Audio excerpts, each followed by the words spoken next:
Viewers பாண்டியஸ் turn new பிரேமோ இந்த இடத்துல கதிர் மேலே எந்த தப்பு இல்லைன்னு சொல்லிட்டு பாண்டியை நிரூபித்து கூட்டிகிட்டு வராங்க. எப்படின்னா அந்த பொண்ணு வேற ஒரு பாய்ஸுங்கிட்ட மாட்டியிருப்பாங்க. கதிர் தான் அந்த பொண்ணை காப்பாற்றி சேஃபான ஒரு இடத்துல விட்டுருப்பாங்க. அதுக்கப்புறமா அந்த பொண்ணு வீட்டுக்கு வருது. உடனே எங்கம்மா போயிருந்தோடனே அப்பா இது மாதிரி நடந்துருச்சுப்பா, ஆனால் அவர் எந்த தப்பு பண்ணல, அவர் எதுக்கு பண்ணுங்க ஜெயிலில் வச்சிங்க அப்படின்றாங்க.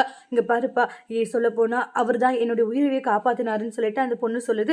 இதெல்லாம் கேட்ட உடனே அந்த பொண்ணுடைய அப்பா இருந்துட்டு உடனே ஸ்டேஷனுக்கு வெளியே எடுக்கிறாங்க. இது மாதிரி அந்த ரவுடி பசங்களை பிடிச்சி தந்து அவங்கள ஜெயிலுக்கு அமிச்சிட்டு அதுக்கப்புறம் கதிரை வெளியே விட்டுறாங்க. உடனே தம்பி என் பொண்ணோட உயிரை காப்பாத்திருக்க ரொம்ப நன்றிப்பா, ஆனால் நான் போயிட்டு ஒன்று சந்தேகப்பட்டுட்டேன், யாரா இருந்தாலும் இந்த இடத்துல இப்படிதான் பண்ணியிருப்பாங்க, அதெல்லாம் ஒன்றும் இல்லைன்றாங்க. அதுக்கப்புறம் பாண்டியை பார்த்தீங்கன்னா வீட்டுக்கு கூட்டிட்டு வராங்க. அப்புறம் என்ன ஆச்சுன்னு உடனே கதிர் மேலே இந்த தப்பு இல்லைன்ட்டு வெளியே விட்டுட்டாங்கன்றாங்க.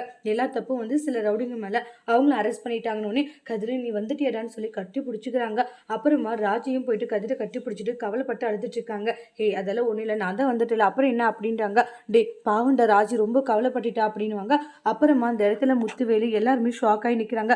என்ன ஜெயிலுக்கு போனோம் வந்துட்டான்னு பார்க்குறீங்களா, நான் தான் சொன்னேன் இல்லை என் பையன் எந்த தப்பு பண்ணல நிரூபிப்பேன்ட்டு, அதே மாதிரி நிரூபித்து நான் கூட்டிகிட்டு வந்திருக்கேன்றாங்க. இங்கே பாரு என் பையன் எந்த தப்பு பண்ணலை அப்படின்றாங்க. அந்த இடத்துல முத்துவேலு அப்படியே ஷாக் ஆகி நிற்கிறாங்க. முத்துவேலும் நம்ம சக்திவேலும் இப்போ என்ன சொல்ல போகிறேங்க, இங்கே பாருங்கள் என் பையன் தங்கமான பையன், அவன் யாருக்கு எந்த ஒரு கெடுதலும் செய்ய மாட்டான், அப்படி ஒரு பையனை தான் நான் வளர்த்துருக்கேன்ட்டு செம மாசா சொல்கிறாங்க. அதோட இந்த பிரமவை முடிச்சிருக்காங்க.